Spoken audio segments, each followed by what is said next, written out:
Good afternoon.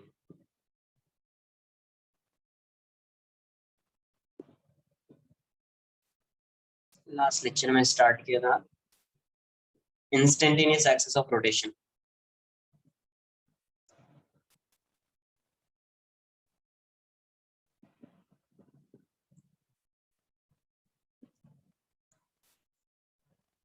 देखो कैसे find करना है, क्या पोजीशन होगा इंस्टेंटेनियस।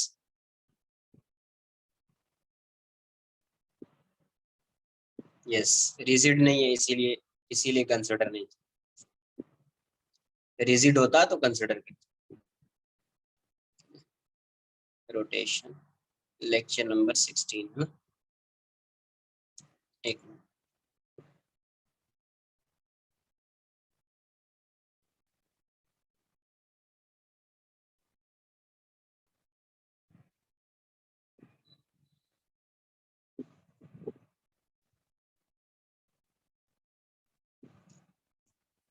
देखो अब ये कैसे फाइंड करते हैं, ICR instantaneous centre of rotation को कैसे फाइंड करते हैं वो देख लेते हैं। ठीक है,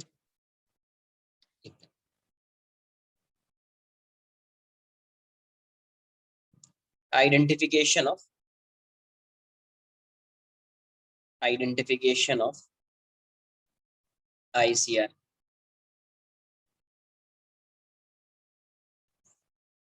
yes, identification of ICR.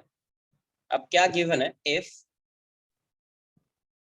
the velocity of a point if the velocity of a point if the velocity of a point on the angular on the rigid body and the angular velocity are given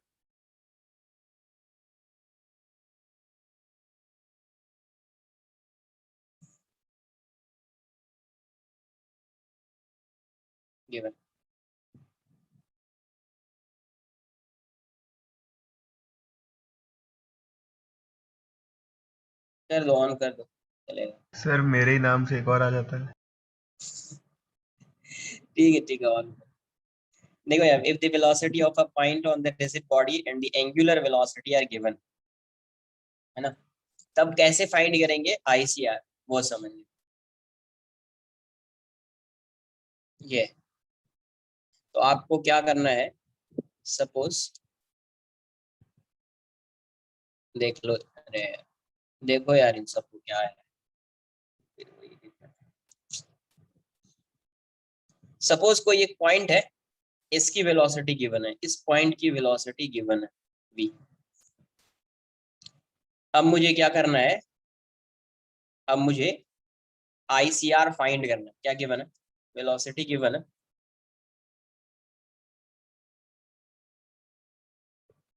last lecture attend किया था ना,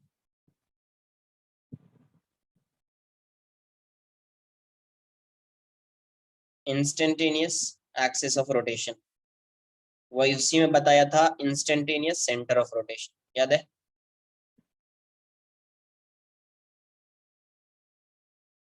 instantaneous axis of rotation जब बता रहा था, वहीं पे बताया था इंस्टेंटेनियस सेंटर ऑफ रोटेशन।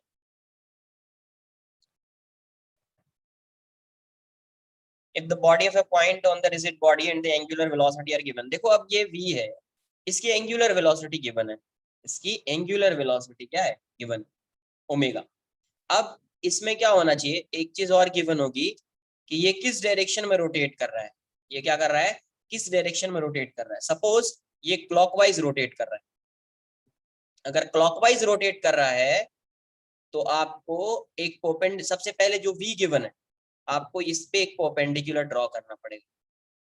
क्या करना पड़ेगा, देन ये गिवन होगा, आपको करना क्या है, ड्रॉ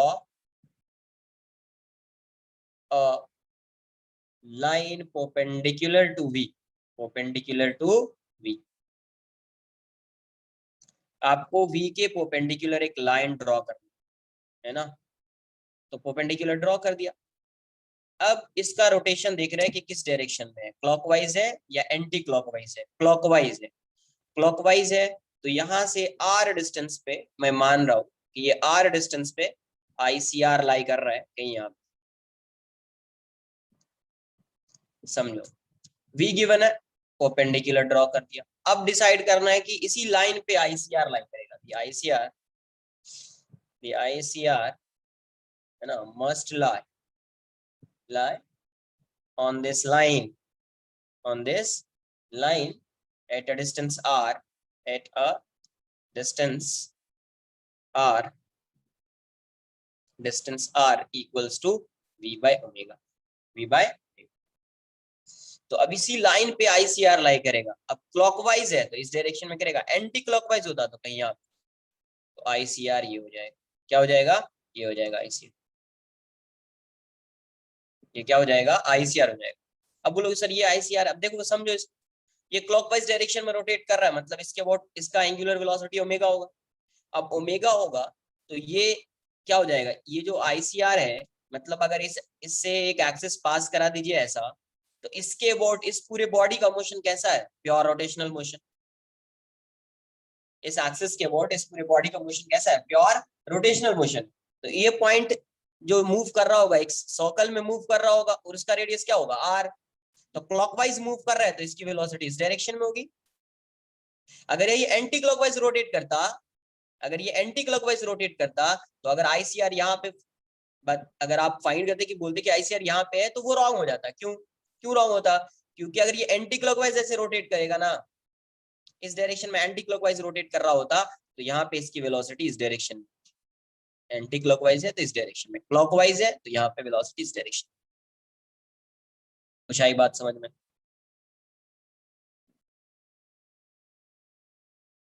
एंटी क्लॉकवाइज होता तो आईसीआर इस डायरेक्शन में होता, क्लॉकवाइज है तो सब रिलेट कर लेंगे, ये ऐसा रिलेट कर लेंगे। Very good, good question. ऐसे ही क्वेश्चन आना चाहिए रोटेशन कंप्लीट होने के बाद। देखो यहाँ पे,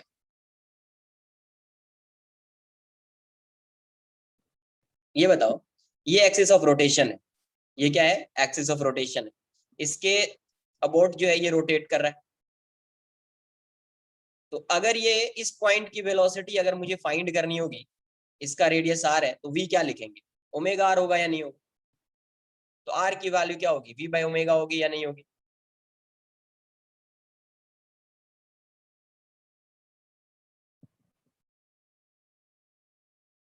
समझो क्या है, कोई भी रिजिड बॉडी है, उसके किसी एक पॉइंट की वेलोसिटी गिवन है, आपको क्या करना है, उस वेलोसिटी पे एक परपेंडिकुलर लाइन ड्रॉ करनी है। एक परपेंडिकुलर ड्रॉ कर दिया, उसी पॉइंट पे एक परपेंडिकुलर ड्रॉ कर दिया। अब आईसीआर जो है, इंस्टेंटेनियस सेंटर ऑफ रोटेशन जो है, वो इसी लाइन पे लाई करेगा। तो अब इस लाइन पे इस साइड लाई कर सकता है या इस साइड लाई कर सकता है, वो कैसे डिसाइड करेंगे, तो वो डायरेक्शन से डिसाइड होगा। अगर ये क्लॉकवाइज रोटेट कर रहा है तो इस साइड आएगा, एंटी क्लॉकवाइज रोटेट करता तो इस साइड आएगा। उसको ऐसे भी आप देख सकते हैं कि अगर ये क्लॉकवाइज रोटेट करेगा, है ना, अगर ये क्लॉकवाइज रोटेट करेगा तभी इस पॉइंट की वेलोसिटी इस डायरेक्शन में होगी। ये क्लॉक, जैसे ये क्लॉकवाइज है तभी इस पॉइंट की वेलोसिटी इस डायरेक्शन में, एंटी क्लॉकवाइज होता तो इस पॉइंट की वेलोसिटी इस डायरेक्शन में, है ना। तो अगर ये एंटी क्लॉकवाइज डायरेक्शन में रोटेट कर रहा होता, अगर ये सपोज इस पॉइंट की वेलोसिटी गिवन है भी, और ये एंटी क्लॉकवाइज डायरेक्शन में रोटेट कर रहा होता, तो इसका आईसीआर कहीं यहाँ पे इस पॉइंट पे आता आईसीआर। कैसे रोटेट कर रहा है, एंटी क्लॉकवाइज डायरेक्शन, है ना। तो अब यहाँ से अगर आप देखेंगे, ये डिस्टेंस आर हो जाएगा। अब ये ऐसा सर्कल में मूव कर रहा होगा, क्योंकि यही इंस्टेंटेनियस एक्सिस ऑफ रोटेशन इसका यही होगा, तो ये सर्कल में मूव कर रहा होगा, ये पॉइंट ऐसे सर्कल में। तो अगर एंटी क्लॉकवाइज देखेंगे, एंटी क्लॉकवाइज डायरेक्शन में, तभी इस पॉइंट की वेलोसिटी इस डायरेक्शन में, तभी इस पॉइंट की वेलोसिटी इस डायरेक्शन में होगी। कुछ आई बात समझ में।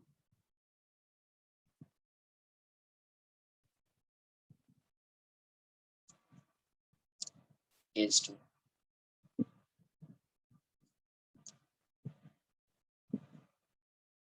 if yes, वो गिवन होगा, वो आपको गिवन है ना, वो आपको गिवन, इस डायरेक्शन में, if the lines of action of two lines of action of कहीं भी लाई कर सकते हैं, यस कहीं भी, जरूरी नहीं कि बॉडी के अंदर ही लाई करेगा, बाहर भी हो सकता है, कहीं पे भी हो सकता है। If the lines of action of two non parallel two non parallel velocities two non parallel velocities of 2 points, non-parallel velocities of 2 points are given। इस केस में आप कैसे फाइंड करेंगे, है ना। Two non parallel, non parallel का मतलब, इसका मतलब सिर्फ ऐसा नहीं कि पैरेलल नहीं होगा, एंटी पैरेलल भी नहीं, मतलब एक इस डायरेक्शन में तो दूसरा इस डायरेक्शन, वैसा कर नोट कर लीजिए इतना पहले, देखते हैं उसको कैसे फाइंड करेंगे, नोट कर लीजिए।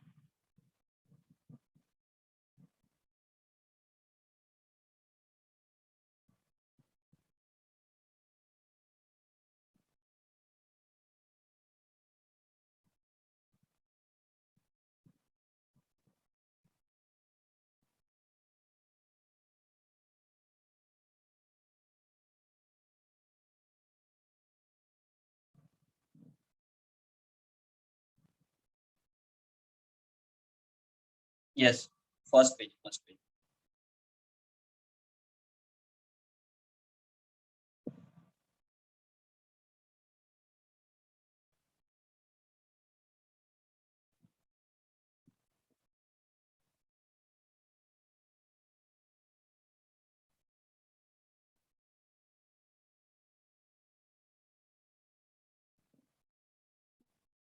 कॉपी करो, नहीं हो रहे डिस्कस करेंगे फिर, है ना, नहीं हो रहे तो उसको डिस्कस करेंगे लेक्चर में।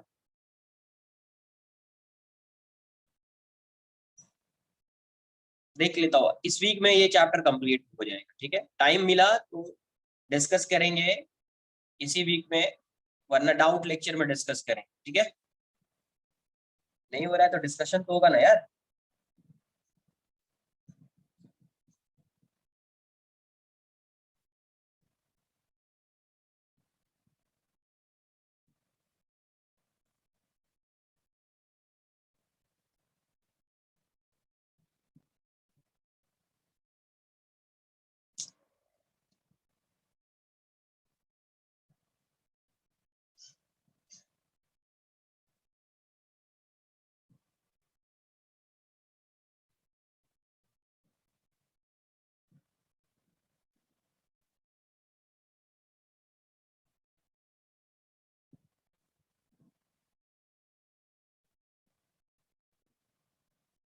चलेगा, अच्छा है, सीबी तो सही है, कर सकते हो सीबी, अच्छा, क्वेश्चंस भी अच्छे हैं उसमें, कर सकते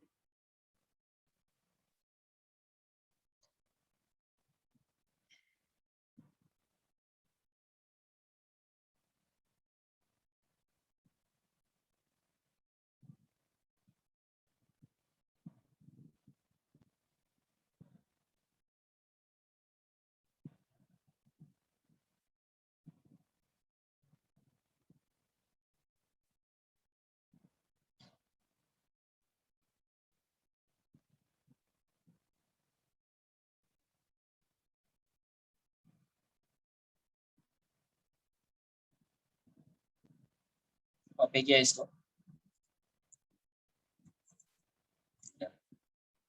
नॉन पैरेलल है तो उसके इसमें देखते हैं कैसे सॉल्व करेंगे अपन, नॉन पैरेलल।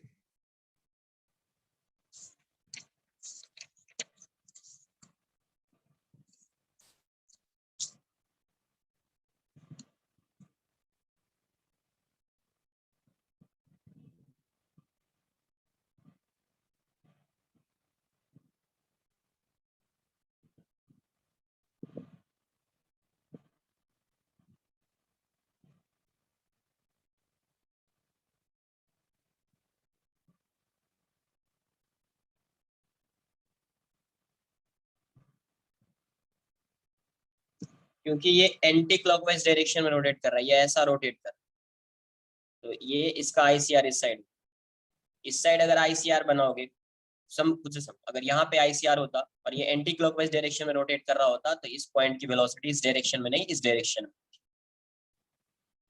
ठीक है। इसलिए आईसीआर यहाँ पे नहीं होगा, ठीक है,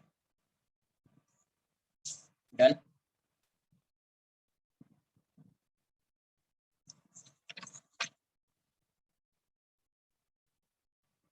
तो इस केस में क्या होगा, मान लीजिए एक पॉइंट है, इसकी वेलोसिटी गिवन है इस डायरेक्शन में, इस डायरेक्शन में गिवन है v1 मान लीजिए। तो क्या करना है, एक पॉइंट ये है तो यहाँ पे परपेंडिकुलर ड्रॉ कर दिया। क्या ड्रॉ कर दिया, परपेंडिकुलर, जैसे पहले ड्रॉ करते थे यहाँ पे परपेंडिकुलर। एक दूसरा पॉइंट यहाँ पे है ना, और इसकी वेलोसिटी इस डायरेक्शन में v2, ये पॉइंट भी है। तो देखो दोनों कैसे वेलोसिटी, नॉन पैरेलल वेलोसिटीज। अब यहाँ पे भी परपेंडिकुलर ड्रॉ करेंगे, वहां पे भी परपेंडिकुलर ड्रॉ किया था, यहाँ पे भी परपेंडिकुलर ड्रॉ करेंगे। तो यहाँ पे जब परपेंडिकुलर ड्रॉ करेंगे तो इसका जो पॉइंट ऑफ इंटरसेक्शन होगा दोनों परपेंडिकुलर का, वो कहीं यहाँ पे होगा। पॉइंट ऑफ इंटरसेक्शन कहाँ पे होगा, यहाँ पे। इसी पॉइंट को बोलेंगे आईसीआर, इसी पॉइंट को क्या बोलेंगे, आईसीआर। तो जहां पे वेलोसिटीज गिवन है, non parallel velocities, perpendicular draw कर दिया। परपेंडिकुलर एक दूसरे को इंटरसेक्ट करेगा, परपेंडिकुलर एक दूसरे को इंटरसेक्ट करेगा, उसी पॉइंट को क्या बोलेंगे, आईसीआर। तो यहाँ पे क्या होगा, the point of intersection, the point of intersection of normal at given points is the ICR.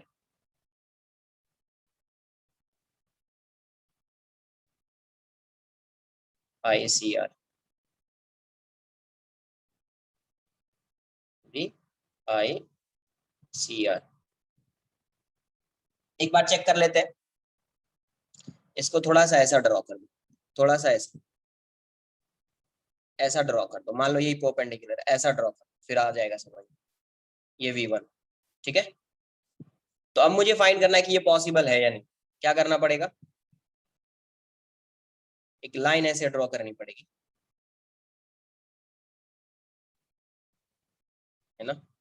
अब इसका क्या लेना पड़ेगा, ये मान लीजिए ये वाला एंगल जो है, ये ऐसा ड्रॉ किया है कि ये वाला एंगल आपको एक्यूट दिखे, है ना, ताकि इसका कंपोनेंट, नहीं सही लिया है, ये एंगल ऐसे भी रहता तो चलता, सही था वो।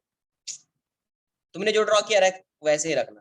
यहां से एक लाइन ऐसे ड्रॉ कर, चेक करना है ना, चेक करना है। इसको मैं फिर से ड्रॉ करता हूँ, ज्यादा ही कुछ ये होगी। देखो आप वैसे ही रखिए, ये पॉइंट की वेलोसिटी इस डायरेक्शन मैंने कंसीडर किया v1, ये परपेंडिकुलर था। दूसरा पॉइंट जो है कहीं यहाँ पे है b, इसकी वेलोसिटी कुछ ऐसी थी, है ना, v2। यहाँ पे परपेंडिकुलर ड्रॉ किया, तो इन दोनों का पॉइंट ऑफ इंटरसेक्शन नॉर्मल का यहाँ पे है, तो यही क्या हो जाएगा, आईसीआर। अब चेक करना है कि ऐसी वेलोसिटीज पॉसिबल है या नहीं, है ना। अब एक बार चेक करेंगे कि ये वेलोसिटी पॉसिबल है या नहीं है। तो उसको कैसे चेक करेंगे, तो उसको चेक करने के लिए क्या होगा कि देखो इसका एक कंपोनेंट लेंगे, इस साइड आएगा ना कंपोनेंट, इसको θ1 बोल दीजिए, इसको θ2। तो इसका एक कंपोनेंट आएगा v1 cos θ1, एक कंपोनेंट आएगा v1 sin θ1। इसका एक कंपोनेंट इस साइड आएगा v2 cos θ2, एक कंपोनेंट आएगा इसके परपेंडिकुलर v2 sin θ2। अब देखो ये दिस इक्वल्स टू दिस हो सकता है ना यार, v1 cos θ1 equals to v2 cos θ2 तो हो सकता है ना। तो अगर ये इसके इक्वल हो गया तो इस लाइन के अलोंग इसका वेलोसिटी ऑफ अप्रोच या वेलोसिटी ऑफ सेपरेशन क्या हो जाएगा, 0 होगा या नहीं होगा। अगर इसकी वैल्यू इसके इक्वल हो गई तो इसकी लाइन के अलोंग वेलोसिटी ऑफ सेपरेशन या अप्रोच 0 हो जाएगा, 0 हो जाएगा तो ये रिजिड बॉडी होगा, मतलब ऐसी वेलोसिटीज पॉसिबल है, ऐसी वेलोसिटीज पॉसिबल है। आई बात समझ में? ठीक है, तो मैं इसको थोड़ा सा ऐसा कट कर देता हूँ, थोड़ा बेकार दिख रहा हूँ, यहाँ पे मैं ड्रॉ कर देता हूँ।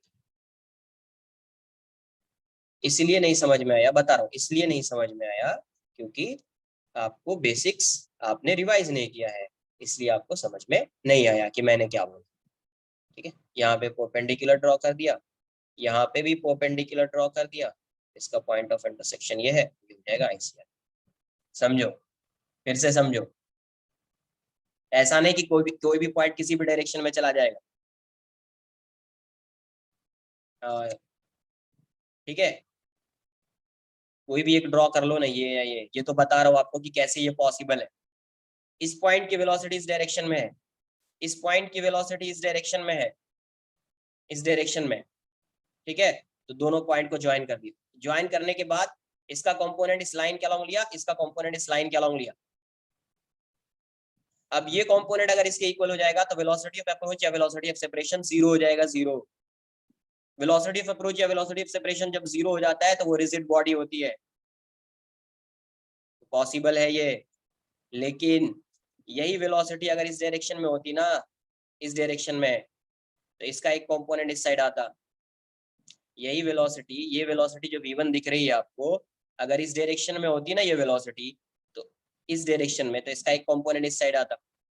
इसकी वेलोसिटी इस डायरेक्शन में और इस वेलोसिटी का एक कंपोनेंट इस डायरेक्शन में, दोनों ऑपोजिट डायरेक्शन में।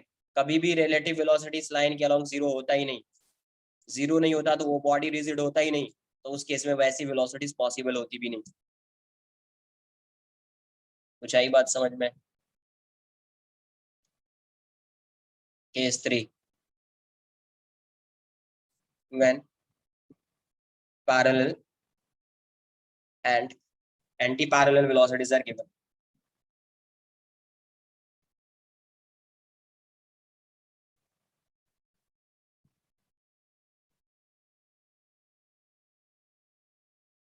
Are given, अरे यहाँ समझो ना, पैरेलल में नहीं होगा, पैरेलल नहीं हो सकती है वेलोसिटी। क्यों नहीं हो सकती है? अरे बोलने का मतलब ये है कि जो बॉडी है ये यहाँ पे है, वो पॉइंट जो ये है और ये पॉइंट है, जब इसके लाइन को आप ज्वाइन करेंगे तो वेलोसिटी ऑफ सेपरेशन या अप्रोच जो है वो जीरो होना चाहिए, तभी रिजिड बॉडी होगा, वरना रिजिड बॉडी नहीं होगा। तो वो चीज आपको कंसिडर करनी पड़ेगी, ऐसा नहीं कोई भी वेलोसिटी दिया हुआ है आपने फाइंड कर लिया कि आईसीआर ये है।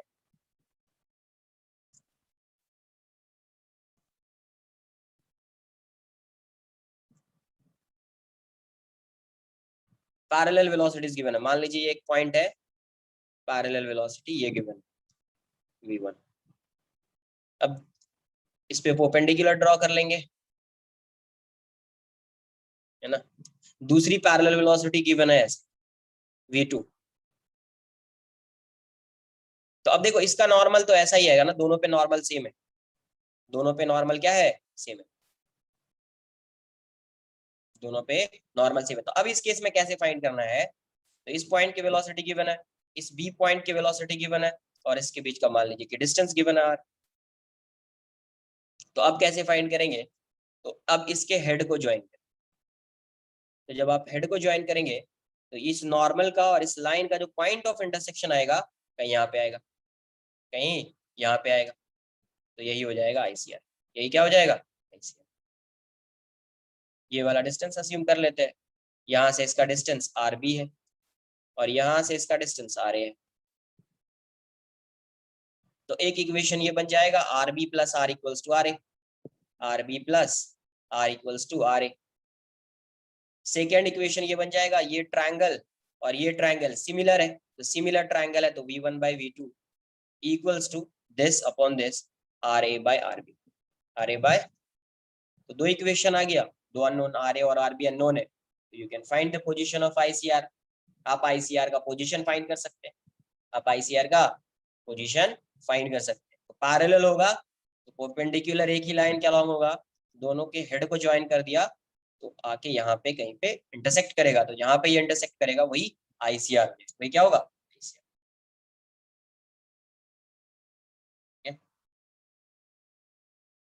कॉपी कर लीजिए।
डन।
डन,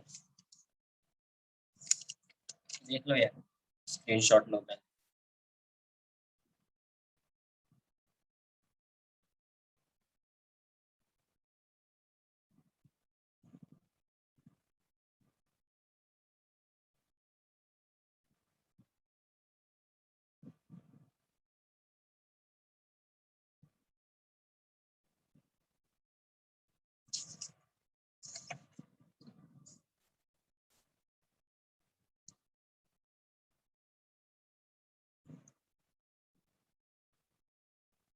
अब अगर एंटी पैरेलल होता तो उसको कैसे सॉल्व करते?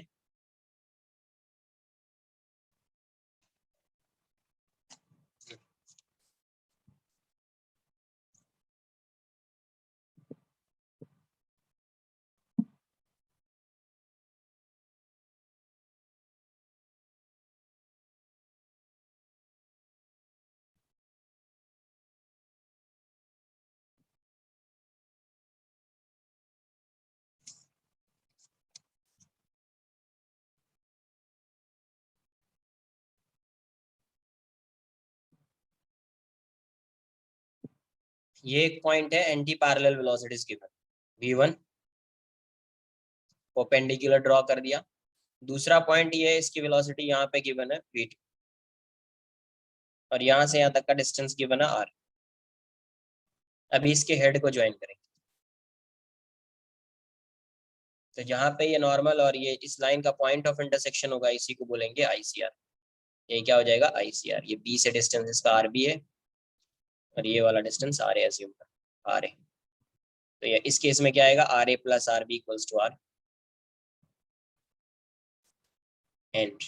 अब दो ट्रायंगल दिख रहा है तो v1/v2 equals to R A by R, R A by, तो दो इक्वेशन से पोजीशन आ गया, दो इक्वेशन से क्या होगा, पोजीशन आ गया। ठीक है,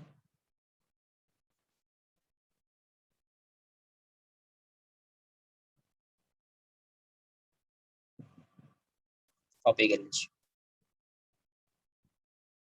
ऐसे एक एग्जांपल बता दो, मान लीजिए ये रॉड ऐसा था,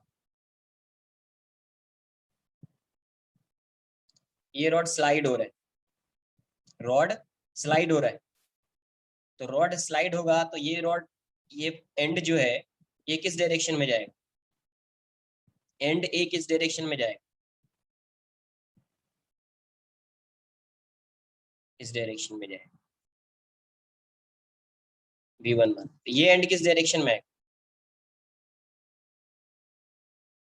डाउनवर्ड डायरेक्शन आएगा या नहीं आएगा।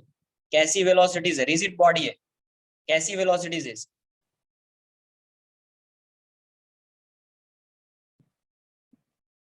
परपेंडिकुलर है, मतलब पैरेलल एंटी पैरेलल तो नहीं है, नॉन पैरेलल है। क्या है, नॉन पैरेलल। परपेंडिकुलर ड्रॉ कर दो, यहाँ पे परपेंडिकुलर ड्रॉ कर दिया, यहाँ पे परपेंडिकुलर ड्रॉ कर दिया, तो इन दोनों परपेंडिकुलर का पॉइंट ऑफ इंटरसेक्शन कहाँ पे, यहाँ पे, तो यही क्या हो जाएगा, ICR। मतलब इस इंस्टेंट पे ये रॉड सर्कुलर मोशन कर रहा है, किस एक्सिस के अबाउट, तो इस एक्सिस के अबाउट, इस एक्सिस के अबाउट, इस एक्सिस के अबाउट, तो यही इसका क्या हो जाएगा, ICR। क्या हो जाएगा, ICR।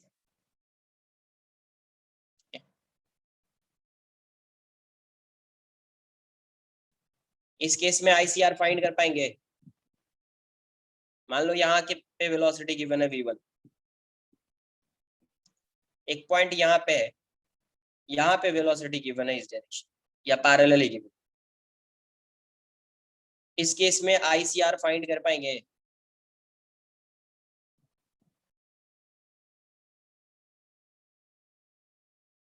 नहीं कर पाए, है ना, क्योंकि परपेंडिकुलर ड्रॉ करेंगे तो वो दोनों पैरेलल हो जाएगा, तो वो दोनों पैरेलल हो जाएगा, तो पॉसिबल नहीं हो पाएगा। तो दूसरा ये भी है, दूसरा ये भी है, एक लाइन, एक लाइन से इसको ज्वाइन कर दिया ऐसा,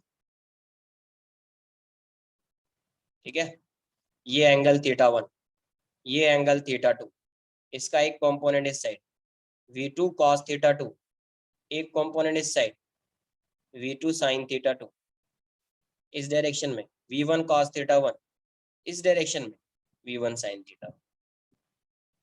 अब ये बताइए इस लाइन के अलोंग, वो सब जनरलाइज कुछ नहीं करना, आपको पता है कि कैसा होगा, बस वो समझ लेना, जनरलाइज नहीं करना है, जरूरी है ना, वैसा कोई कंपलसरी नहीं है कि वेलोसिटी अगर नॉन पैरेलल है तो बाहर हो जाएगा, ऐसा थोड़ी है, इसमें आया ना, हर केस में थोड़ी आएगा। तो यहां से देखिए, इस लाइन के अलोंग, अलोंग AB, इसी के अलोंग वेलोसिटी ऑफ सेपरेशन या वेलोसिटी ऑफ अप्रोच फाइंड करना होता है, तो इस केस में इसकी velocity VAB, velocity of approach क्या होगा, 0 हो सकता है, इस केस में वेलोसिटी ऑफ अप्रोच 0 हो सकता है, नहीं हो सकता है, क्योंकि दोनों ऑपोजिट डायरेक्शन में ऐड हो जाएगा, तो ये रिजिड बॉडी होगा, ये रिजिड बॉडी होगा, इसलिए इस केस में instantaneous axis of rotation define नहीं, इसलिए इस केस में इंस्टेंटेनियस एक्सिस ऑफ रोटेशन या instantaneous centre of rotation define नहीं। आई बात समझ में, कॉपी कर लीजिए, एक दो क्वेश्चन करते हैं इस पे इंस्टेंटेनियस। नहीं नहीं, वो क्वेश्चन में क्या गिवन है, क्वेश्चन में गिवन क्या है, वेलोसिटी ऑफ 2 पॉइंट्स, 2 पॉइंट, ये जो पॉइंट है और ये पॉइंट है, इन दोनों पॉइंट की वेलोसिटी गिवन है, ये वेलोसिटी, ये पॉइंट मूव कर सकता है, ये रिजिड बॉडी में ये पॉइंट जो है इसके रेस्पेक्ट में मूव कर सकता है, कोई डिस्प्लेसमेंट होगा इसका? नहीं होगा, ठीक है। तो फिर ये जो अपन लिख रहे हैं कि velocity of 2 points are given, तब तो कभी फाइंड ही नहीं कर पाओगे, हमेशा पैरेलल एंटी पैरेलल कुछ भी कर दोगे, एक ही पॉइंट पे ला सकते हो, शिफ्ट करके शिफ्ट करके एक ही पॉइंट पे ला सकते हो फिर, है ना, वो काम नहीं करेगा।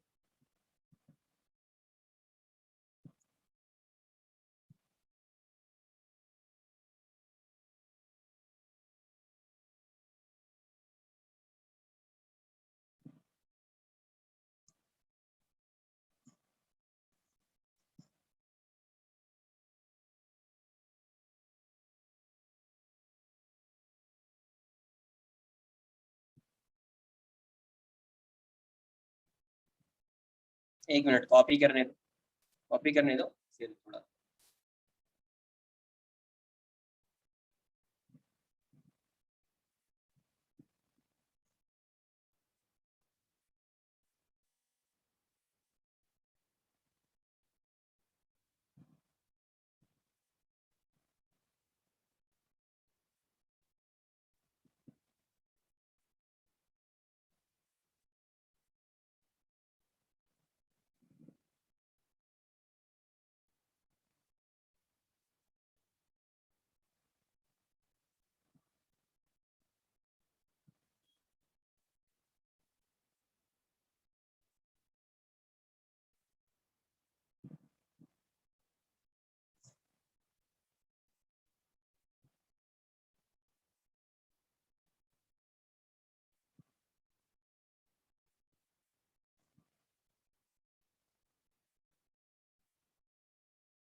डन।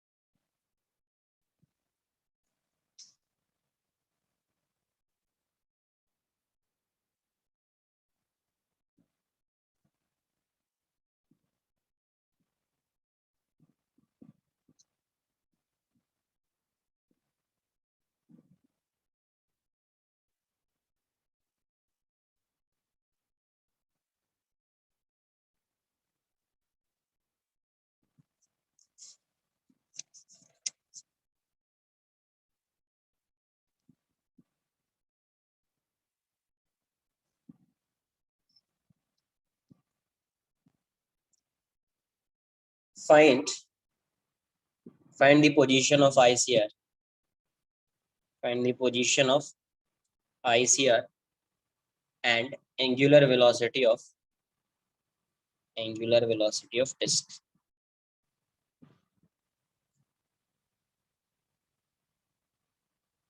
ये ऐसा दिया, ये एक डिस्क है, इस पॉइंट की वेलोसिटी गिवन है 4v, ये पॉइंट है, इस पॉइंट की वेलोसिटी गिवन है 2v, इस पॉइंट की वेलोसिटी गिवन है 2v, और इसका रेडियस जो है ये r है, ये क्या है, r है। तो इस रॉड का पहले इस ये जो डिस्क है, इस डिस्क में ICR का पोजीशन फाइंड करना है और इस डिस्क की एंगुलर वेलोसिटी फाइंड, एंगुलर।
तो यहाँ पे क्या गिवन है, पैरेलल वेलोसिटीज गिवन है ना, तो पेंडिकुलर ड्रॉ कर दिया पहले।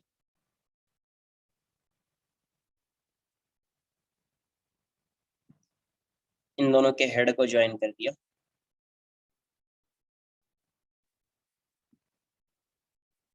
कहीं यहाँ पे आएगा, यही हो जाएगा आईसीआर। यही क्या है, आईसीआर।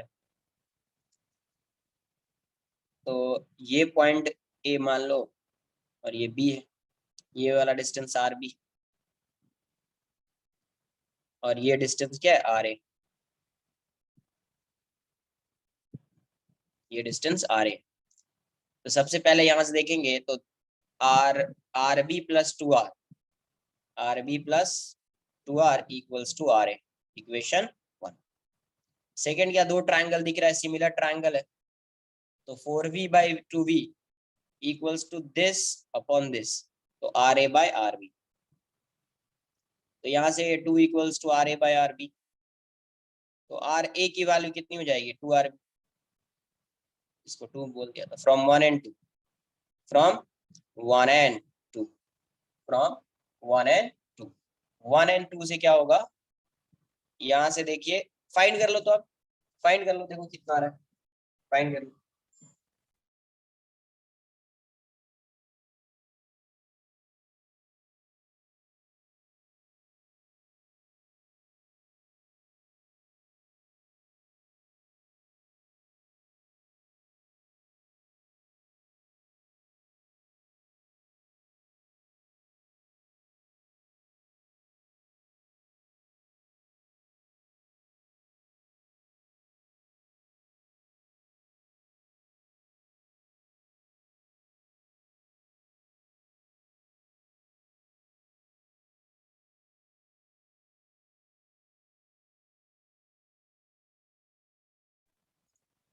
कितना आ रहा है आंसर, पुट कर दो वैल्यू। तो R B equals to 2 R equals to 2 R B, है ना। तो 2 आर इक्वल्स टू कितना हो जाएगा, 2 R B minus R B, तो 2 R equals to R B. तो आर बी की वैल्यू कितनी हो गई, 2 आर, मतलब ये डिस्टेंस 2 आर हो गया। पोजीशन फाइंड कर लिया, बी से कितना आएगा 2 आर, और इससे कितना आएगा 4 आर।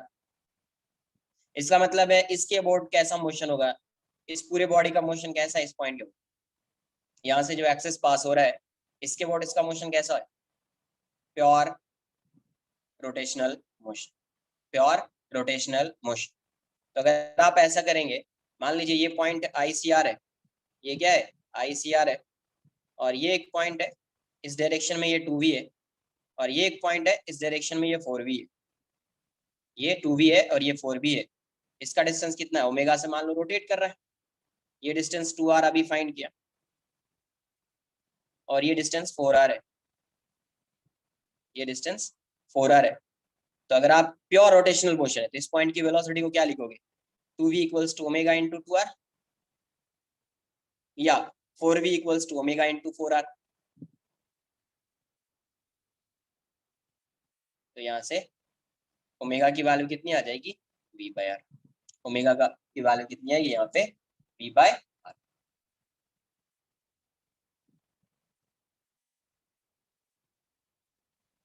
क्लियर है।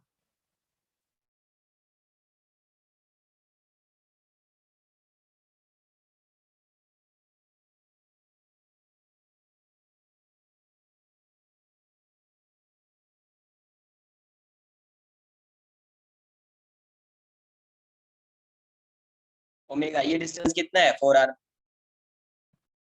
4 से 4 कैंसिल आउट हो जाएगा, ओमेगा ओमेगा की वैल्यू क्या आ जाएगी, v/r। कोई भी कंसिडर करेंगे आंसर तो वही आएगा ना यार, कॉपी कर लीजिए।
कॉपी कर लिया इसको।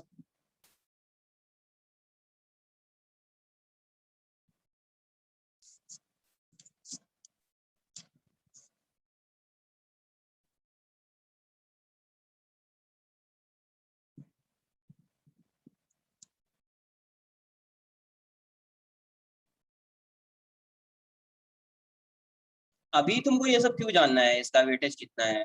एग्जाम कल है तो क्या तुम्हारा? अभी पूरा चैप्टर पढ़ना है, वो एग्जाम टाइम में होता है कि वेटेज के अकॉर्डिंग चैप्टर को रिवाइज करते हैं।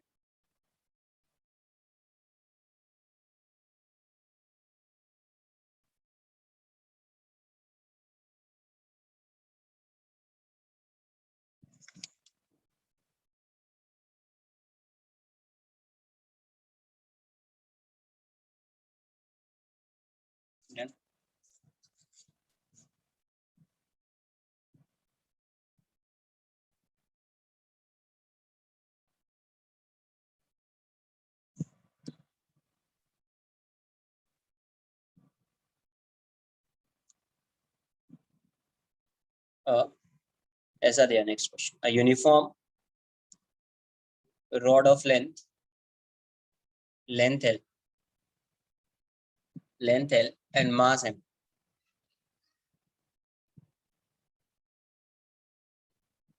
यस यस, सिर्फ उसी केस में a uniform rod of length L and mass M stands vertically along wall, vertically along wall when it is slightly group पे मिल जाएगा, ठीक है। ग्रुप पे एक मैसेज कर देना कोई ना कोई। हाँ, ग्रुप पे एक बार मैसेज कर देना, नहीं अगर कोई शेयर करेगा तो मैं करूँ, ठीक है।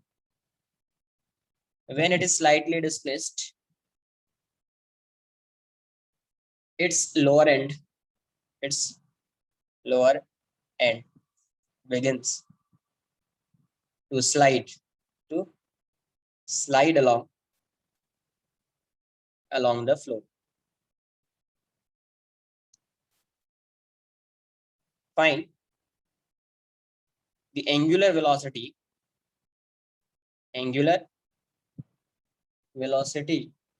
of rod as a function of theta, as a function of theta.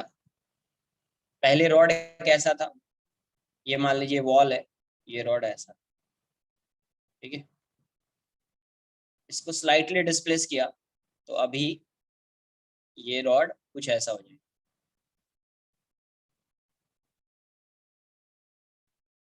तो मान लेते हैं ये एंगल जो है ये थीटा है, तो आपको जो ओमेगा बताना है इस रॉड का in terms of theta, theta होगा, एल होगा, मास है तो मास है, एक्सेलरेशन ड्यू टू ग्रेविटी भी आ सकता है, तो यही सब टर्म्स, ठीक है।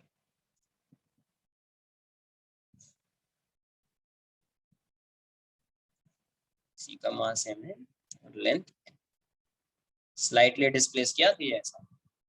ट्राई करो एक बार, देखो।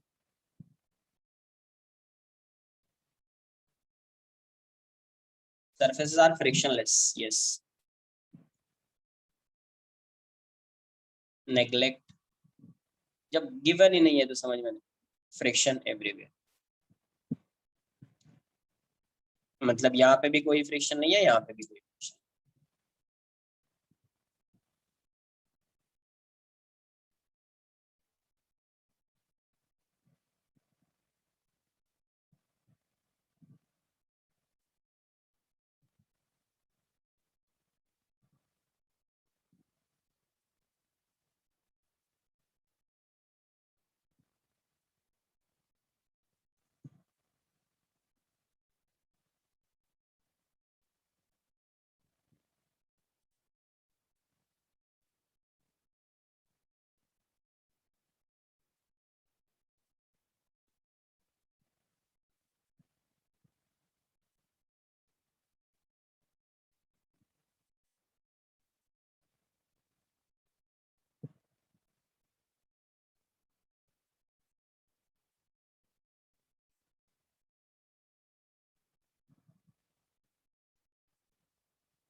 एल कॉस थीटा ना, V by L cos theta.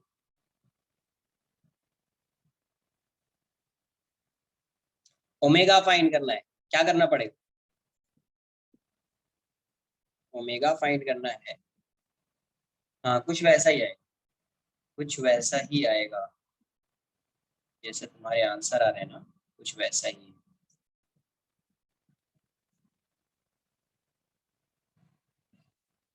देखो यार, सबसे पहले इसका आईसीआर, नहीं तो वैसे क्वेश्चन को सॉल्व करना टफ हो जाएगा ऐसे क्वेश्चन, वरना ऐसे क्वेश्चन को सॉल्व करना टफ हो जाएगा। ठीक है? तो इसके लिए आईसीआर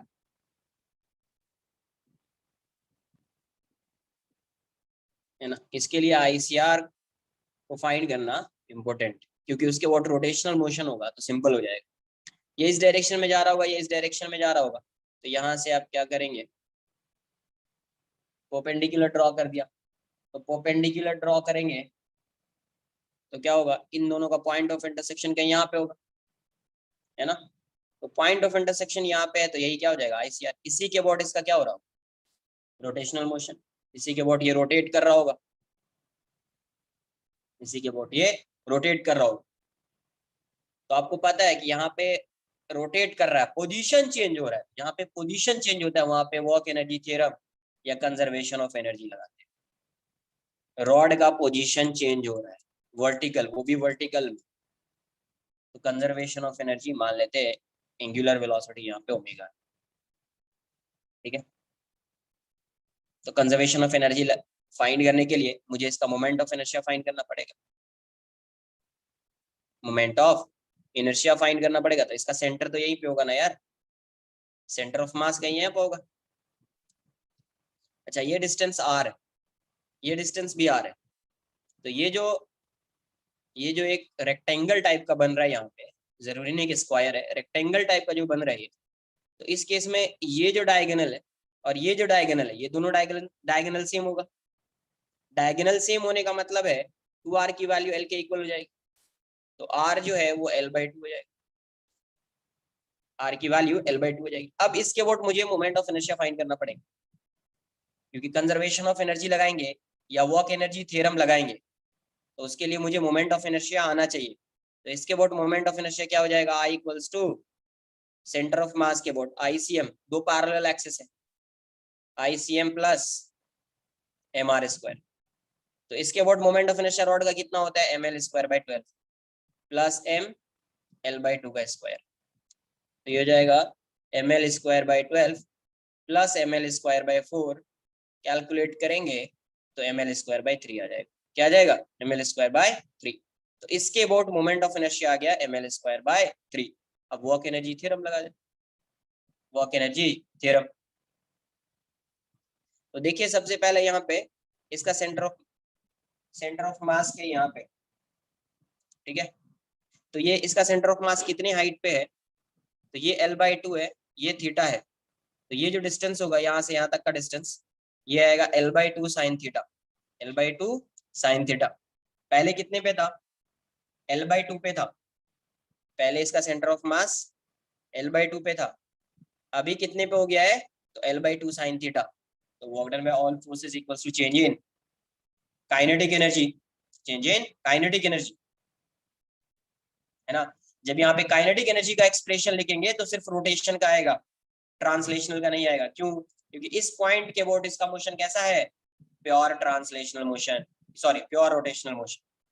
इस पॉइंट के अबाउट इसका मोशन कैसा है, प्योर रोटेशनल मोशन, सिर्फ रोटेशनल मोशन का एक्सप्रेशन आएगा काइनेटिक एनर्जी।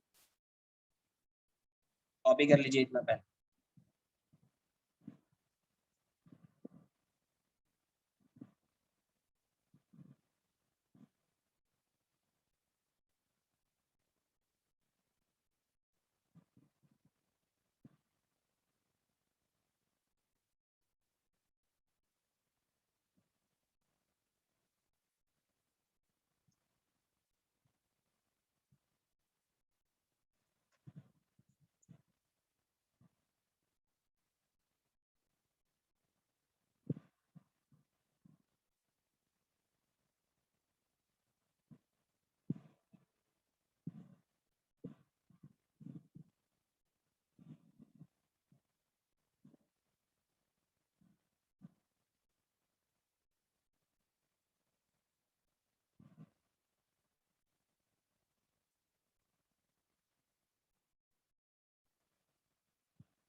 डन।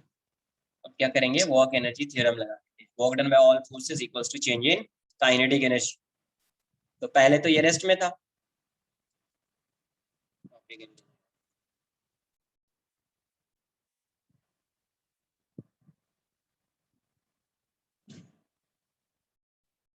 ये कैसे पता चला? Very good, good question. अरे ये इस डायरेक्शन में जा रहा है, ये इस डायरेक्शन में जा रहा है, तो यहाँ पे आईसीआर फाइंड करोगे तो यहाँ पे इंस्टेंटेनियस एक्सिस ऑफ रोटेशन आएगा।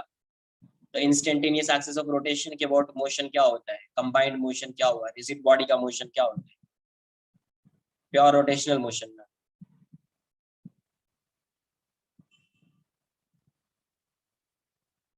अरे आया ना, हाँ कुछ वैसा ही है, इसलिए प्योर रोटेशनल मोशन कंसिडर करते हैं। तो यहाँ से क्या आ रहा है, using work energy theorem, question खत्म हो चुका है। Using work energy theorem, work done by all forces equals to change in kinetic energy. तो एक ही फोर्स एक्ट कर रहा है जिसका वर्क डन होगा, work done by gravity equals to K E final minus के ई इनिशियल। तो ग्रेविटी का जो फोर्स है डाउनवर्ड डायरेक्शन में, और सेंटर ऑफ मास का डिस्प्लेसमेंट भी डाउनवर्ड डायरेक्शन। तो एम जी पहले सेंटर ऑफ मास था L/2 पे, अभी कितना है L/2 साइन थीटा। तो डिस्प्लेसमेंट कितना हुआ है इसका, डाउनवर्ड डायरेक्शन में डिस्प्लेसमेंट कितना, L/2 minus L/2 sine theta. ये बात आई समझ में क्या? पहले ग्राउंड से कितने डिस्टेंस पे था, L/2 डिस्टेंस पे, अभी कितने पे है L/2 साइन थीटा पे। तो डाउनवर्ड डायरेक्शन में डिस्प्लेसमेंट कितना हुआ L/2 minus L/2 sine theta equals to half I omega square minus 0। ये हो जाएगा एम जी, L/2 कॉमन ले लीजिए, तो जाएगा 1 minus sine theta equals to half, ये हो जाएगा ml²/3 इंटू ओमेगा स्क्वायर। तो एम एल कैंसल आउट, 2 से 2 भी जाएगा, तो यहाँ पे क्या आ जाएगा g into 1 minus sine theta equals to ओमेगा² L/3। तो यहाँ से ओमेगा स्क्वायर की वैल्यू कितनी हो गई, 3g/L into 1 minus sine theta. तो ओमेगा का आंसर कितना जाएगा, √3g/L into 1 minus sine theta, 1 minus, ये इसका आंसर है। इसका कॉपी कर लीजिए।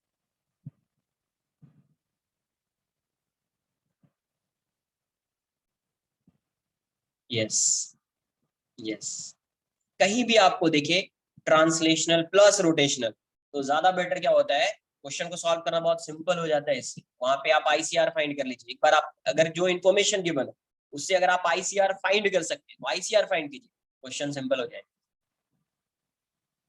हर केस में नहीं फाइंड कर पाएंगे आप, क्योंकि जो इन्फॉर्मेशन जैसे आपको बताया फाइंड करने के लिए, अगर 2 पॉइंट की वेलोसिटी गिवन होगी या वेलोसिटी ओमेगा गिवन होगा, है ना, तब आप फाइंड कर सकते हैं, तब आप फाइंड कर सकते हैं।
लास्ट टॉपिक इसका, इस चैप्टर का, टॉपलिंग।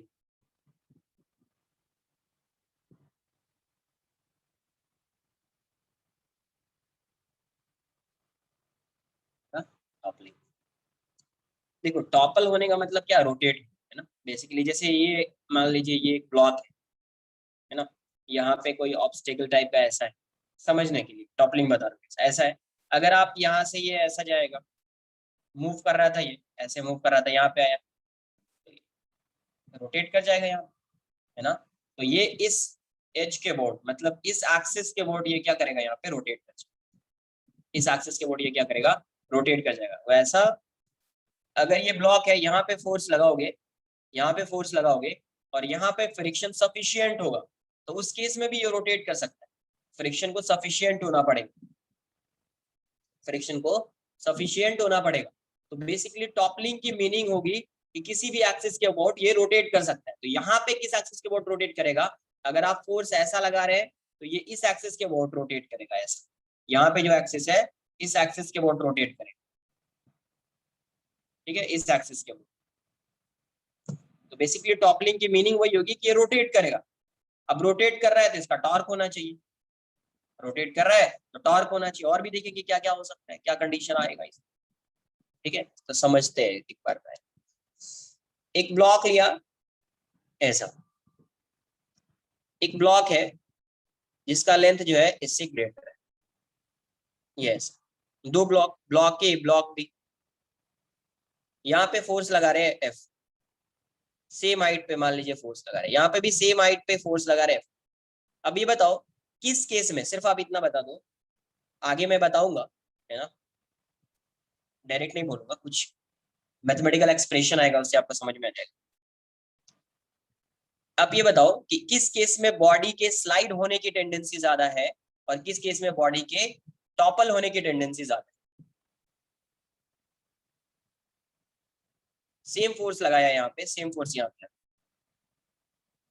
ए ब्लॉक ए जो है इसके टॉपल होने की टेंडेंसी ज्यादा है, और ब्लॉक बी के स्लाइड होने की टेंडेंसी ज्यादा है ना।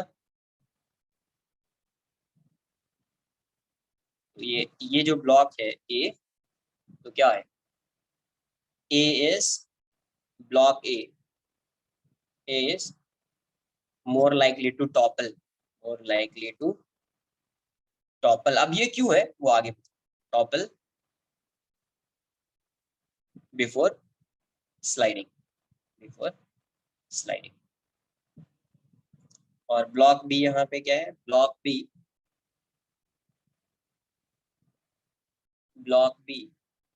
is more likely to to slide, है ना, before toppling। कॉपी कर लीजिए, वो देखेंगे कि क्यों है ये टेंडेंसी ऐसी, क्यों।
और देखो ऐसे ही कोई भी ब्लॉक का, जरूरी नहीं ए बी है, ऐसे जनरल सा एक ब्लॉक लिया और इसका एफबीडी बना दिया। तो मान लेते हैं कि यहाँ पे फोर्स, वो फोर्स जो है इसको शिफ्ट कर दो यहाँ पे एक फोर्स लग रहा है और इसका डिस्टेंस h, ये डिस्टेंस क्या है h।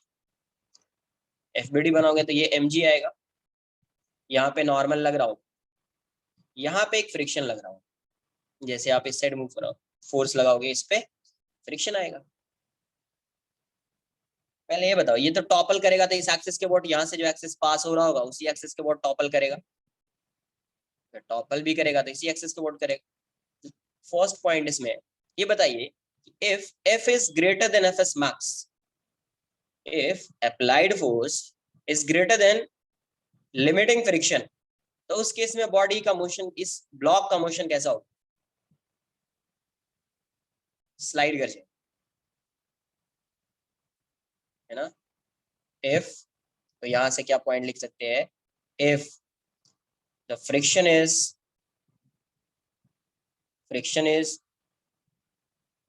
not sufficient, if the friction is not sufficient, then the body will slide before toppling, then the body will slide before toppling, slide हो जाएगा ये। इसका मतलब ये, यहां से एक चीज ये समझ में आई कि टॉपलिंग के लिए क्या होना चाहिए, एफएस मैक्स लिमिटिंग फ्रिक्शन, है ना, must be greater than F applied force. होगा या नहीं?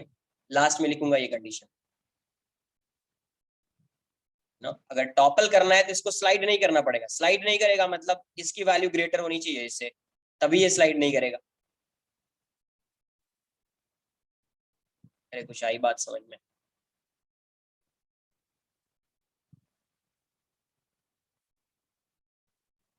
तो यहां से अब देखो, translational, for translational equilibrium, translational equilibrium, तो ट्रांसलेशनल इक्विलिब्रियम के लिए क्या होएगा, या in case of translational equilibrium net force 0 हो जाएगा, F equals to F S max, ये हो जाएगा दोनों, एंड नॉर्मल की वैल्यू mg के इक्वल हो जाएगी। अब अगर आप टॉर्क फाइंड कर रहे हो, मतलब बॉडी क्या कर रही है, मूव नहीं कर रही है ना। अब अगर आप टॉर्क फाइंड करोगे, and torque about point O, torque about point O, point O के अबाउट अगर आप टॉर्क फाइंड करेंगे तो टॉर्क अबाउट पॉइंट ओ क्या आ जाएगा, इस डिस्टेंस को आप आर कंसिडर, ये डिस्टेंस आर अज्यूम कर लिया आर, तो टॉर्क देखिए क्या आएगा, टॉर्क अबाउट पॉइंट ओ, तो टॉर्क अबाउट पॉइंट ओ जो है वो आ रहा है, इसका टॉर्क आएगा, इसका टॉर्क आएगा, इसका टॉर्क आएगा, mg एफ, फ्रिक्शन का टॉर्क 0 हो जाएगा क्योंकि फ्रिक्शन का जो फोर्स है, ये फ्रिक्शन ये इसी से पास हो रहा है, तो इसका कोई टॉर्क नहीं होगा, इसका आएगा, इसका आएगा और इसका आएगा। इसका टॉर्क कितना, h इंटू एफ, क्लॉकवाइज, ये h है ये f है, थोड़ा सा शिफ्ट करेंगे तो ऐसा दिखेगा क्लॉकवाइज। mg का टॉर्क ये r है, r को शिफ्ट कर देंगे तो ये ऐसा एंटी क्लॉकवाइज, तो माइनस आर एम जी। इसका टॉर्क फाइंड करेंगे तो ये r है, थोड़ा सा शिफ्ट करेंगे तो ये क्लॉकवाइज, तो प्लस ले लिया r into N, R into N, तो टॉर्क ये हो जाएगा। तो देखो, तो टॉर्क क्या हो जाएगा, H F minus R M G plus R, N की वैल्यू कितनी है, एम जी है, तो ये दोनों कैंसिल आउट हो जाएगा, तो टॉर्क अबाउट पॉइंट हो क्या हो जाएगा, एच इंटू एफ हो जाएगा। इसका मतलब अनबैलेंस टॉर्क आ गया, तो अनबैलेंस टॉर्क आएगा तो ये बॉडी क्या कर जाएगी, टॉपल कर जाएगी, रोटेट कर जाएगी बॉडी, उस केस में बॉडी रोटेट कर जाएगी। ये बात आई समझ में कुछ?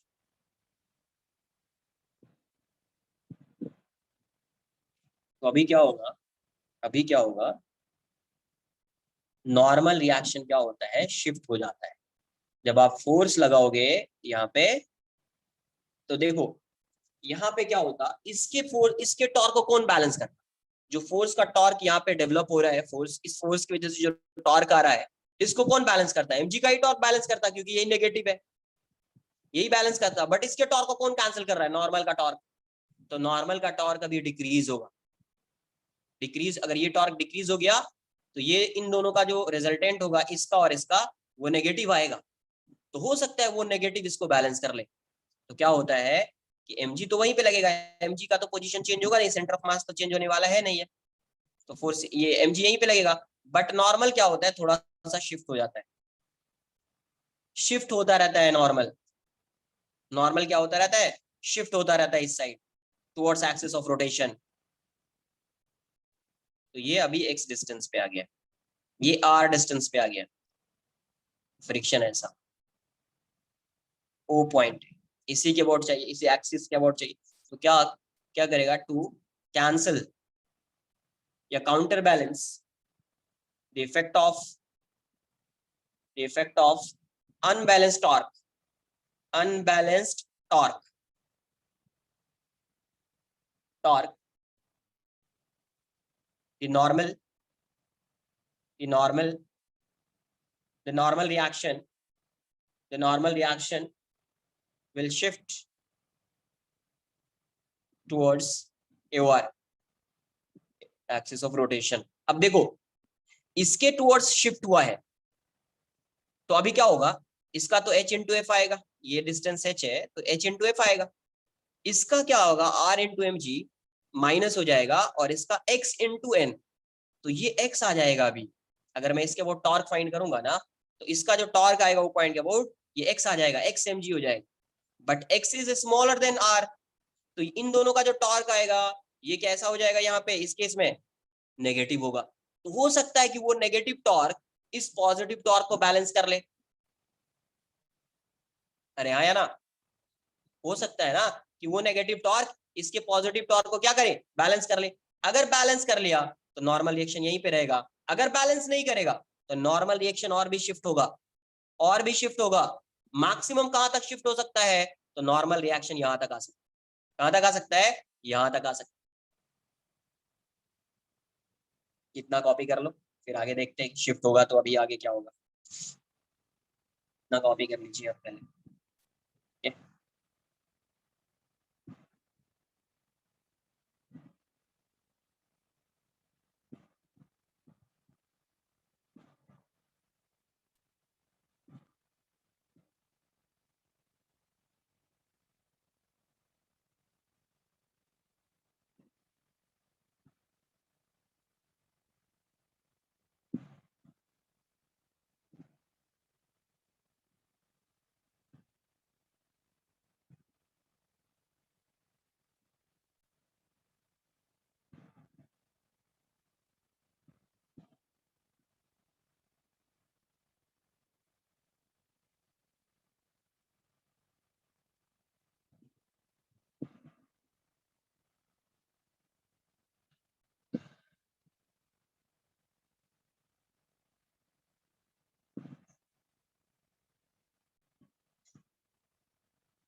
डन।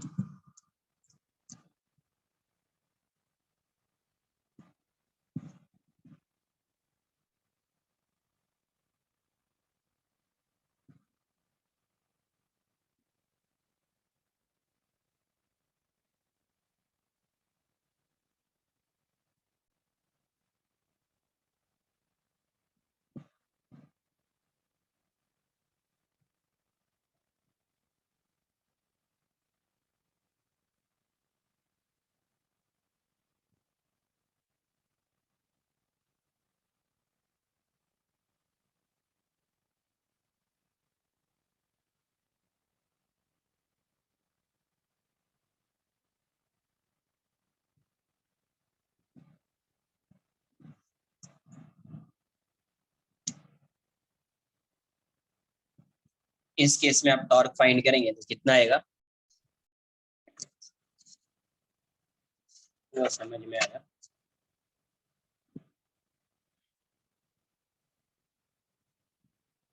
इस केस में टॉर्क अगर फाइंड करते, टॉर्क बोर्ड पॉइंट हो कितना आता है, H F minus R M G plus X N.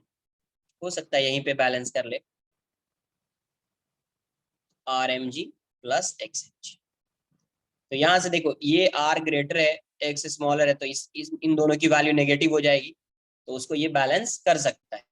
ये नेगेटिव इसको बैलेंस करेगा तो उसके इसमें टॉर्क जीरो हो जाएगा, टॉर्क जीरो हो जाएगा। एक्सट्रीम केस क्या हो सकता है इस केस में, नॉर्मल रिएक्शन कहां पे शिफ्ट हो गया, नॉर्मल रिएक्शन यहां पे शिफ्ट हो जाएगा। अगर बैलेंस कर रहा होगा है ना, तो ये जीरो हो जाएगा, उस केस में ये जीरो हो जाएगा। नॉर्मल रिएक्शन मैक्सिमम कहां तक शिफ्ट हो सकता है, यहां तक, फोर्स यहाँ पे, ये वाली वैल्यू एच, ये एम जी है, और ये डिस्टेंस आर है, फ्रिक्शन इस साइड है। अब ये बताइए यहाँ पे क्या होगा, अगर ये नॉर्मल रिएक्शन यहाँ पे बैलेंस किया तो ठीक है, नहीं बैलेंस करेगा तो ये टॉपल हो जाएगा। अगर सफिशिएंट फ्रिक्शन है तो नहीं बैलेंस करेगा, है ना, अगर यहाँ पे सफिशिएंट फ्रिक्शन होगा, है ना, तो क्या हो सकता है, इस पॉइंट के अबाउट ये, मतलब इस एक्सिस के अबाउट ये टॉपल हो सकता है। अरे आया ना, बैलेंस किया तो सही है, नहीं बैलेंस किया तो टॉपल हो जाए। अब यहां से समझ, इस केस में और इस केस में क्यों वो टॉपल हो रहा था और वो स्लाइड हो रहा था। इस केस में नॉर्मल रिएक्शन जो शिफ्ट होगा उसका जो मार्जिन है वो यहां से यहीं तक, कहां से कहां तक, यहीं, यहां से यहां तक। बट इस केस में जो नॉर्मल रिएक्शन के शिफ्ट होने की मार्जिन है वो यहां से यहां तक। मान लो कि यहाँ पे अगर ये बैलेंस नहीं कर रहा होगा, आर डिस्टेंस है, ये मान लीजिए आर डैश है, तो आर डिस्टेंस तक अगर ये बैलेंस नहीं किया नॉर्मल रिएक्शन इसके टॉर्क, है ना, नॉर्मल रिएक्शन का टॉर्क जीरो हो जाएगा, मतलब एमजी का टॉर्क अगर इसको बैलेंस नहीं किया तो ये टॉपल हो जाएगा। बट इस केस में अगर आर डिस्टेंस तक बैलेंस नहीं किया तो नॉर्मल रिएक्शन और भी थोड़ा शिफ्ट हो सकता है, और भी शिफ्ट हो सकता है कि यहाँ पे बैलेंस कर ले, यहाँ पे बैलेंस कर ले, यहाँ पे बैलेंस कर ले, यहाँ पे बैलेंस कर ले। तो इस केस में टॉपल होने की टेंडेंसी कम है, और इस केस में टॉपल होने की टेंडेंसी इससे ग्रेटर है। क्यों है, क्योंकि नॉर्मल रिएक्शन का जो शिफ्ट होने का जो मार्जिन है ये इसमें कम है और ये इसमें ग्रेटर। आई बात समझ में कुछ,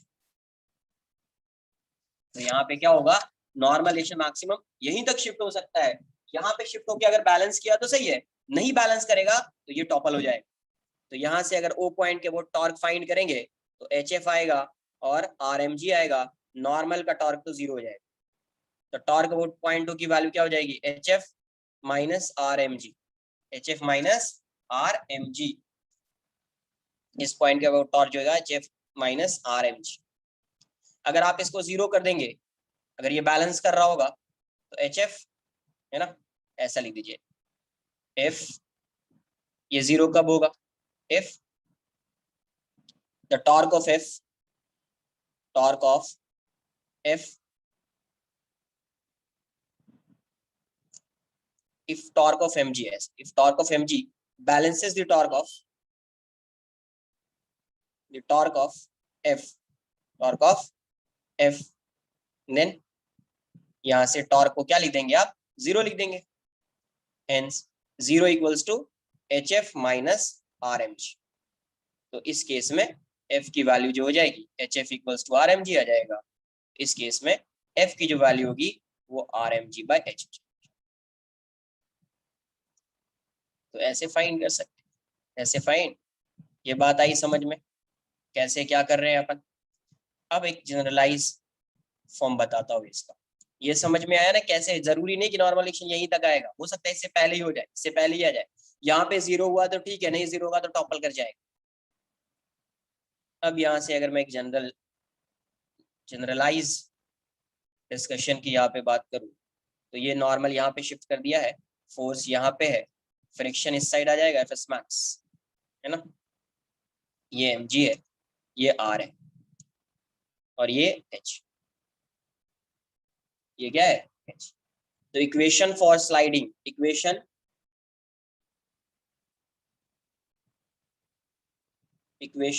for impending translational motion, impending translational motion, impending मतलब block is on the verge of translational motion, translational motion और sliding। तो इस केस में आप क्या लिखेंगे, F equals to F S max हो जाएगा, मतलब F की वैल्यू म्यू एम जी के इक्वल हो जाएगी एंड नॉर्मल की वैल्यू एम जी के इक्वल हो जाएगी। ठीक है, इतना कॉपी कर लीजिए पहले, थोड़ा फास्ट करना। ठीक है,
कॉपी किया इसको।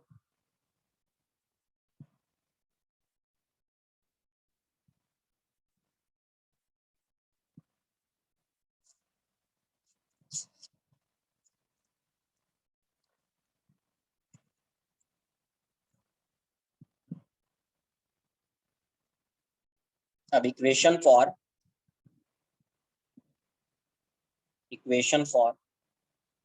impending toppling, मतलब block is on the verge of toppling. तो इस केस में टॉर्क को जीरो कर देंगे, जब वर्ज पे होता है तो नेट फोर्स जीरो होता है, नेट टॉर्क जीरो कर दो, तो यहाँ से आ जाएगा आपको H F minus R M G equals to zero.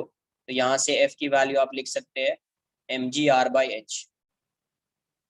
ये एफ जो है, ये एफ क्या है, एफ जो आ रहा है M G R by H, ये एफ क्या है, maximum value of F, maximum value of f at which the block will not topple, not topple, या इसी को आप क्या बोल सकते हैं, और minimum value of f, minimum value of f at which the block starts toppling. अरे होगा या नहीं होगा? स्टार्ट्स मैक्सिमम वैल्यू जहां पे टॉपल होगा ही नहीं, और मिनिमम वैल्यू जहां पे टॉपल होना है स्टार्ट हो करेगा ये। जैसे अगर टॉर्क की वैल्यू इससे अगर ग्रेटर हो जाती, एफ की वैल्यू अभी H F equal to R M G है, एफ की वैल्यू अगर इस एफ से स्लाइटली ग्रेटर हो जाएगी तो इसका टॉर्क ग्रेटर हो जाएगा आर एम जी से। टॉर्क ये ग्रेटर हो गया मतलब नेट टॉर्क नॉन जीरो होगा, नॉन जीरो होगा मतलब टॉपल हो जाएगा। तो ये वाली जो वैल्यू है ये एक लिमिटिंग वैल्यू है। तो minimum value of F eight which the block starts toppling, ये मिनिमम वैल्यू जहां पे टॉपलिंग स्टार्ट होगी, या ये मैक्सिमम वैल्यू है जहां तक ये टॉपल नहीं करेगा। अगर आप फोर्स इंक्रीज करोगे तो टॉपल कर जाएगा। तो अब फ्रॉम 1 एंड 2, उसको इक्वेशन 1 मान लो, इसको 2, तो फ्रॉम 1 एंड 2, फ्रॉम 1 एंड 2 क्या आ जाएगा, mu M G equals to M G R by H. M G cancel out हो जाएगा, म्यू की वैल्यू क्या हो जाएगी, आर बाय एच। तो इस म्यू को बोलते हैं, ये जो म्यू है इसको बोलते हैं critical value of coefficient of friction. Critical value of coefficient of friction, coefficient of friction, critical value of coefficient of friction. तो इस वैल्यू पे ना तो टॉपलिंग हो रही है ना तो स्लाइडिंग हो रही है। It is the value of coefficient of friction, coefficient of friction at which the block neither topple nor slide, nor slide।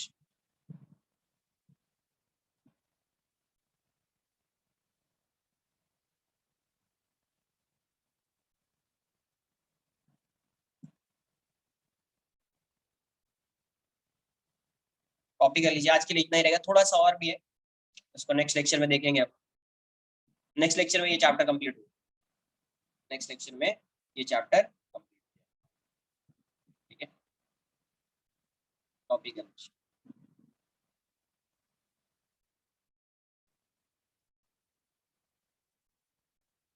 उसके बाद नेक्स्ट नहीं नहीं उसके नेक्स्ट वीक में डिस्कशन हो, नेक्स्ट वीक में जो होगा वो डिस्कशन हो।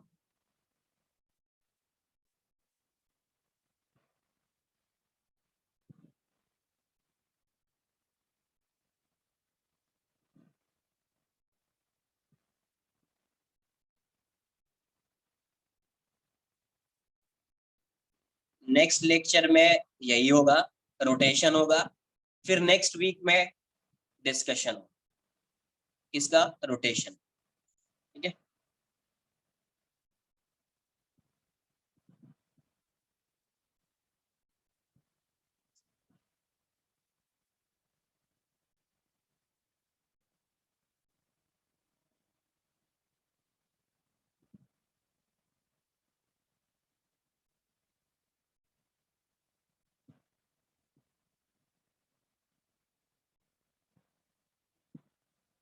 Bye, take care.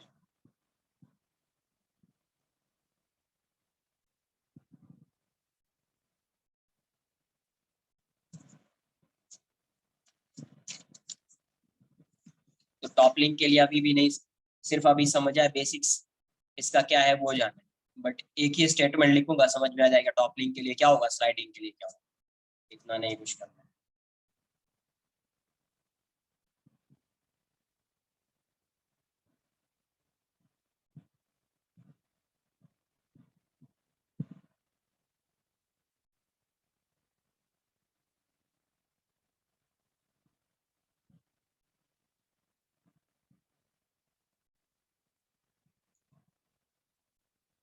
Bye, take care.